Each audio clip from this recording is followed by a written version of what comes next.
Crie espetáculos atraentes, que realcem a sua presença. Lei 37. Imagens surpreendentes e grandes gestos simbólicos criam uma aura de poder. Todos reagem a estes eventos. Encene espetáculos para os que o cercam, que sejam repletos de elementos visuais interessantes e símbolos radiantes que realcem a sua presença. Deslumbrados com as aparências, ninguém notará o que realmente você está fazendo. A lei observada. Em 1536, o futuro rei da França, Henrique II, conheceu a sua primeira amante, Diane de Poitiers. Diane tinha 37 anos na época e era viúva do grande administrador-geral da Normandia, Louis de Brezé. Henrique, por sua vez, era um rapaz alegre de 17 anos, que estava apenas começando a se entregar às loucuras da juventude. No início, a união dos dois parecia simplesmente platônica, com Henrique mostrando uma devoção fortemente espiritual por Diane. Mas logo ficou evidente que ele a amava de todas as maneiras, preferindo-a na cama à sua jovem esposa, Catarina de Médici. Em 1547, o rei Francisco morreu e Henrique subiu ao trono. Esta nova situação era arriscada para Diane de Poitiers. Ela tinha acabado de fazer 48 anos e usava vários meios para conservar sua graça, beleza, juventude e sensualidade. Notórios banhos frios, exercícios físicos ao ar livre, dieta espartana e nenhuma maquiagem nociva à pele. Só usava um creme à base de carne moída de pomba e um segredo a mais, um copo de água misturado com pó de ouro. Recursos misteriosos para manter a boa forma e uma beleza escultural. Agora que Henrique era rei, talvez voltasse para a cama da rainha e fizesse o que outros reis tinham feito, escolher amantes, entre o grupo de beldades que faziam da corte francesa a inveja da Europa. Afinal de contas, ele estava com apenas 28 anos e tinha uma bela estampa. Mas Diane não desistia tão facilmente e continuou enfeitiçando o amante como vinha fazendo há 11 anos. As armas secretas de Diane eram os símbolos e as imagens, aos quais ela sempre prestava muita atenção.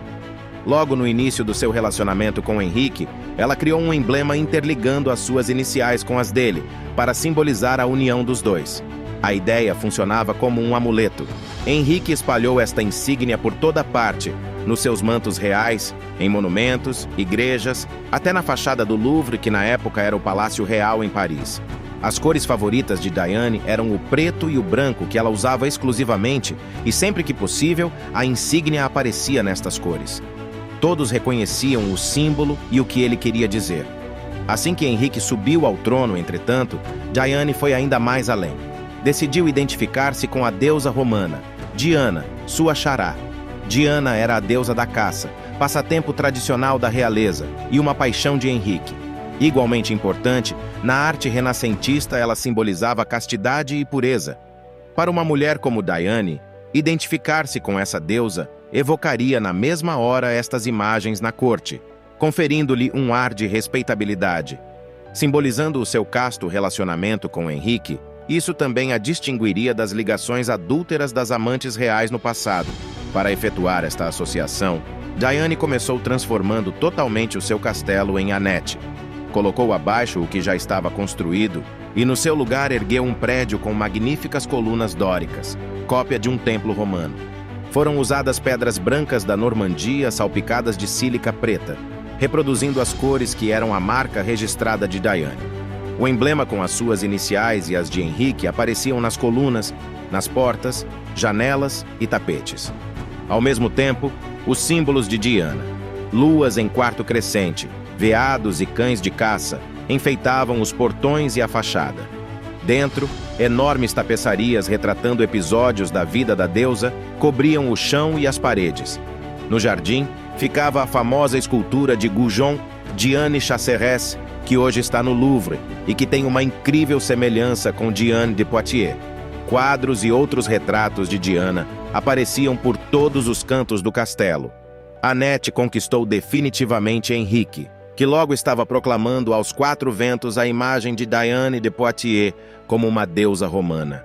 Em 1548, quando o casal apareceu junto em Lyons para uma comemoração real, o povo da cidade os recebeu com um tableau vivant, retratando uma cena com Diana, a caçadora.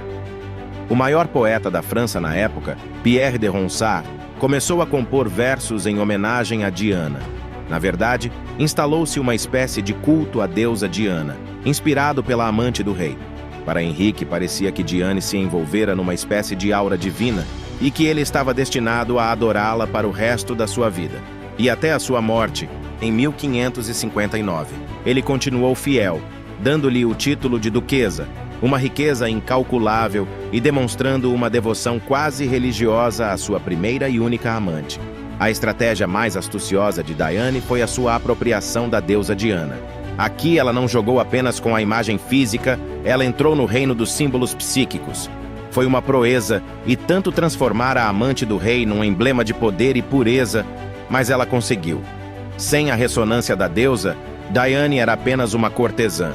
É impossível obter o poder quando se ignoram as imagens e os símbolos. Revestindo-se com a imagem e o simbolismo de Diana, ela parecia uma força mítica destinada à grandeza.